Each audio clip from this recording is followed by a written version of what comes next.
Hi friends, welcome to Johan academy. இந்த வீடியோவில் பார்த்தீங்கன்னா தாலுக் எஸ்ஐ எக்ஸாமுக்கான ஃப்ரீ டெஸ்ட் பேட்சில் இந்த வாரம் படிக்க வேண்டிய முக்கிய தலைப்பான வேளாண்மை மற்றும் வேளாண் புரட்சிகள். ஸோ இந்த தலைப்பில் எந்தெந்த பகுதிகளுக்கு நம்ம முக்கியத்துவம் கொடுத்து படிக்கணும் அப்படிங்கிறத தெளிவாக நம்ம பார்க்கலாம். ஓகேங்களா? ஸோ இதற்கான ஃப்ரீ ஸ்டடி மெட்டீரியல் பிடிஎஃப் பார்த்தீங்கன்னா நம்ம வாட்ஸ்அப் சேனலில் அவைலபிளாக இருக்குது. அதை கிளிக் பண்ணி நீங்கள் டவுன்லோட் பண்ணிக்காங்க.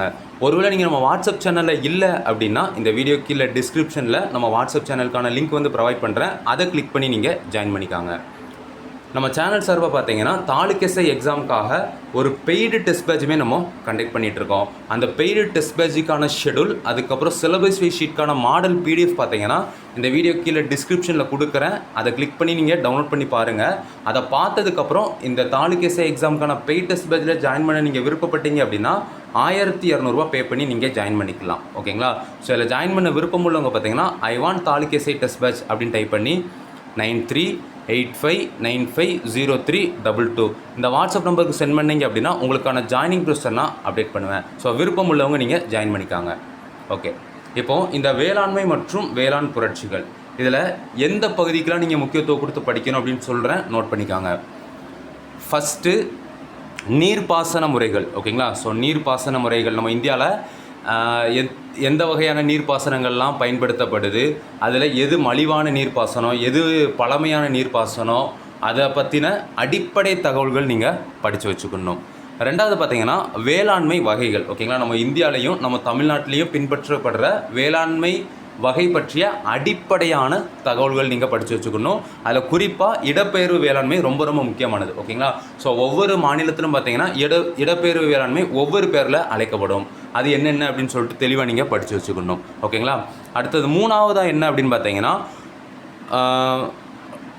நதிகள் இருக்குது பார்த்தீங்களா, அதுக்கு இடையில் முக்கியமான அணைக்கட்டுகள் கட்டியிருப்பாங்க. ஸோ அதை நீங்கள் தெளிவாக படித்து வச்சுக்கணும். ஓகேங்களா? அதுக்கப்புறம் பார்த்தீங்கன்னா இந்தியாவில் விளைவிக்கக்கூடிய முக்கியமான பயிர்கள் பற்றின அடிப்படையான தகவல்கள். ஓகேங்களா?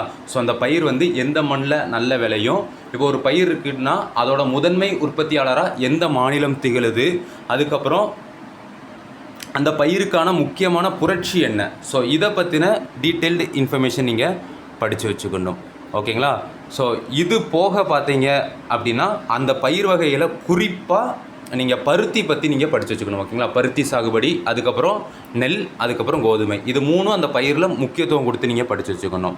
அதுக்கப்புறம் 5வது டாபிக் என்ன அப்படின்னு பார்த்தீங்கன்னா வேளாண்மை பருவங்கள் பற்றி நீங்கள் தெளிவாக படிச்சுக்கணும். ஓகேங்களா?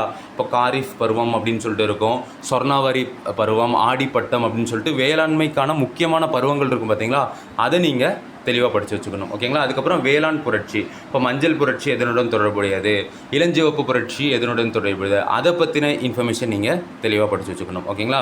ஸோ இந்த பகுதியில் இதை மட்டும் நீங்கள் முக்கியத்துவம் கொடுத்து படிச்சுக்காங்க. மற்றதெல்லாம் ஜஸ்ட் ஒரு தடவை ரீட் பண்ணி விட்டுக்காங்க. அவ்வளோதான். தேங்க்யூ.